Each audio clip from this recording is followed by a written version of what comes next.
It's like the beginning of Grand Theft Auto San Andreas all over again. Ah, shit. Here we go again.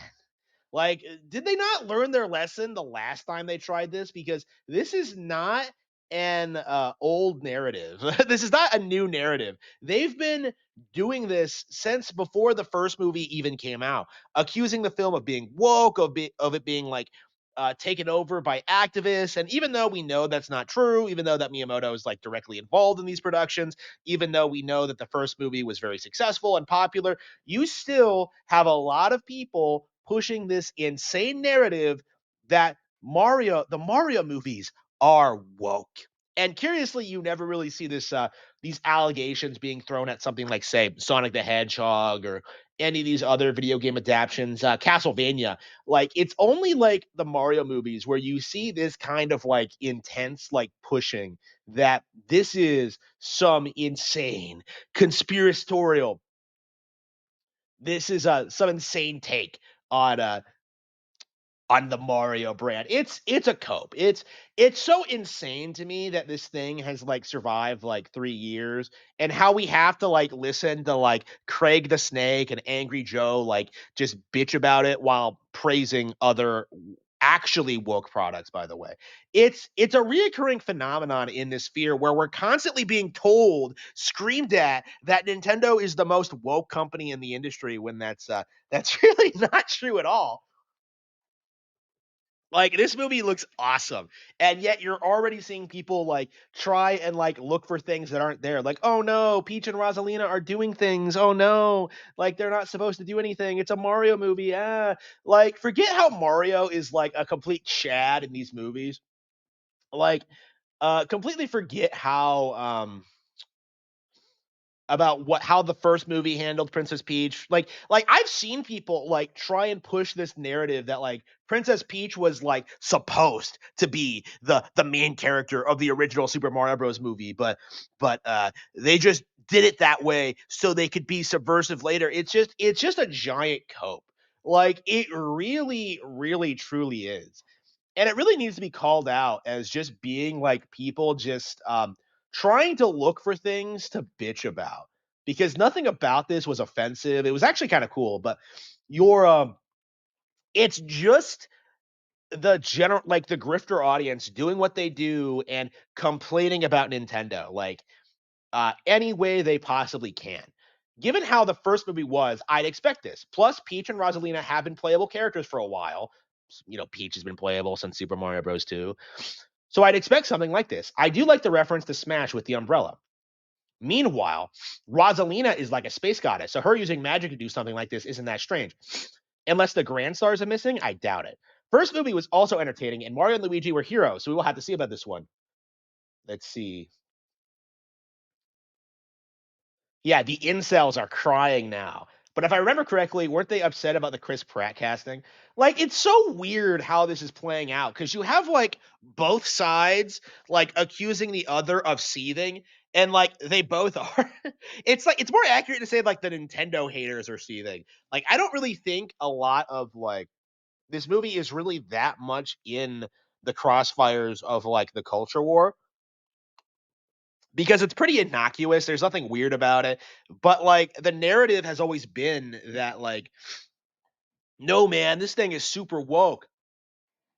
It's just a giant cope. Like, it's just unreasonable like how people, Nintendo and Illuminati or Illumination, it does it again. More princesses kicking ass while Mario and Luigi once more sit around like a damsel. Yeah, is that why they beat the shit out of Bowser at the end of the first movie? Like, this is the thing these people don't really like want to acknowledge, is that the first movie exists. Like, it already demonstrated like all the stuff Mario did, and like, it kind of established the characters. Like, it's not woke, okay?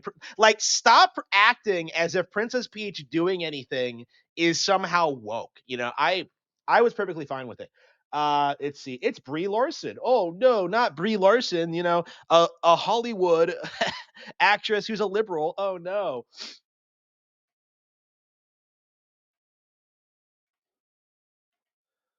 I wonder if they're going to say it's not woke like the last Mario movie. Well, yeah, because it wasn't woke. Like the people like insisting it's woke are just saying that hoping it's going to like negatively impact the movie's performance. Like that's kind of my mindset at this point, is that you're seeing it like being pushed as both woke and anti-woke to try and like drive people away from it. Like it's not like you don't hear anything positive about the movie outside of like people who actually saw it. You know, when it comes to like culture warriors, like during the build up to release, like you always see this insane coping, this insane seething that the movie is going to be the worst thing ever. I can't use the oh when Lumilation gets creative and when IRL relatives and friends ask very important questions. Plus, I heard that some Japanese guys dislike Peach's characterization, and I can rightfully assume those are good reasons. Let's see. Peach's whole point is to be saved, look cute, and kiss Mario on the cheek. Anything else is modern day corruption. People tried to say the same thing about the first movie, and it wasn't true. Yep, based here. It was going to be until Nintendo stepped in and made them change it. Yeah, that's always been a narrative, but like that is just a cope. I have seen no evidence for that. It just seems like something like the anti-woke community like made up. Like there are scenes in the trailer that aren't in the main movie that make Mario look foolish. Yeah, how dare Mario not do everything right the first time?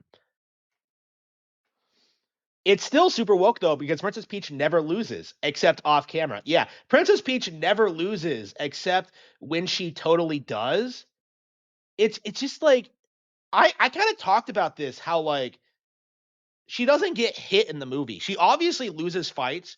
She gets in trouble, like, and she gets kidnapped. Like, but like it's very brief, and you don't see her like really get hurt or anything. Like, I complained about that, but there's nothing really wrong with it, really. Um, it was just a weird like pacing thing.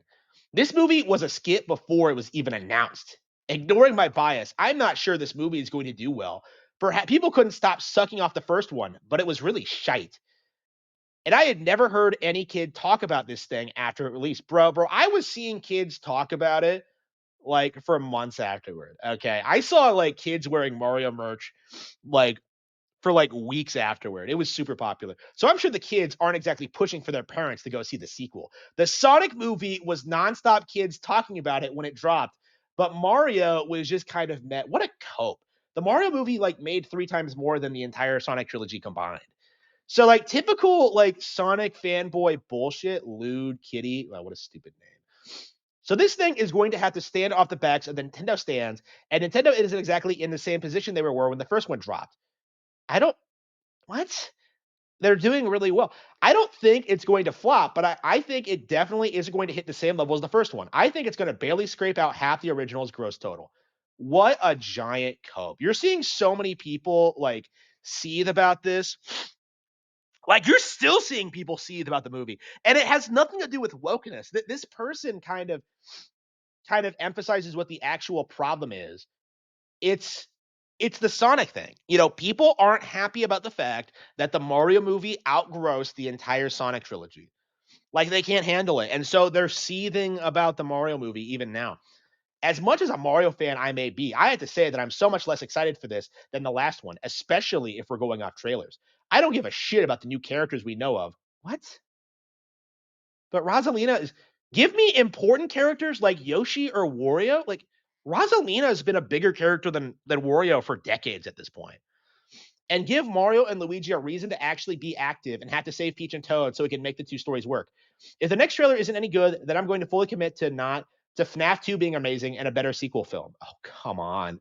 Yeah, if you're hyping up FNAF, you're done. It's not gonna. I ain't watching trash. Yeah, Brie Larson. Doubling down on that.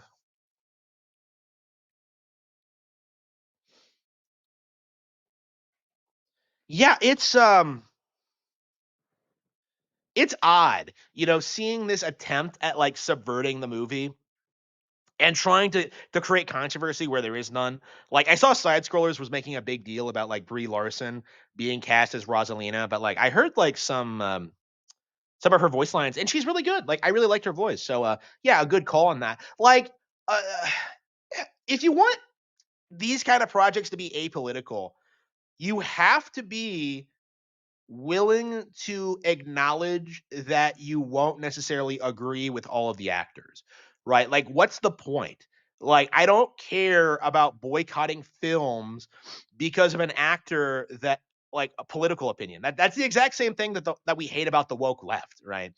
Like, and it's something that needs to stop. Like, I don't care about actor opinions, so I don't listen to them and I don't care about them, but that means I'm not going to spurg about them and I'm not going to like boycott movies I'm looking forward to because of them. Right now, I feel like as if all the coping and seething we're seeing about this movie, it's going to be a repeat of what we saw with the Switch 2, where a lot of these people are going to say it's a disaster, that it's not very good, that Sonic was better, and what happens? It breaks sales records. You know, like with the Mario Kart World versus Cross World, it breaks sales records. Like it really needs to be like called out more how little these people actually know about this industry and about what people are looking for in these kind of adaptations. You know, it makes sense for Princess Peach to be more active in these films in order to like demonstrate the character and like show her off for people who like her, right? It makes sense to do that. For me, I don't necessarily feel as if like any of the complaints about these films are valid. Every time I see someone talk about these films and try to call them out and try to accuse them of being something they're not, it comes off as if they're trying to arrive at a conclusion they made like long in advance before they saw it. Like they're trying to push a narrative essentially. And I think that's going to be something you see a lot with this sequel in particular, where you're going to be seeing a lot of people say it's not as good as the first one. It's a step down. It's more woke. It's doing all this stuff. And I don't think that's reasonable or fair. It's something that we really do need to call out is that a lot because the culture is changing, we are seeing a lot more conservative grifters come out and accuse things of being woke when they're perfectly innocuous and there's nothing really wrong with them. And I think the Super Mario Bros. Movie is a really good example of that phenomenon because I know a lot of people who will insist that movie was woke or was going to be woke, and it just wasn't. So I expect this movie is going to be more of the same.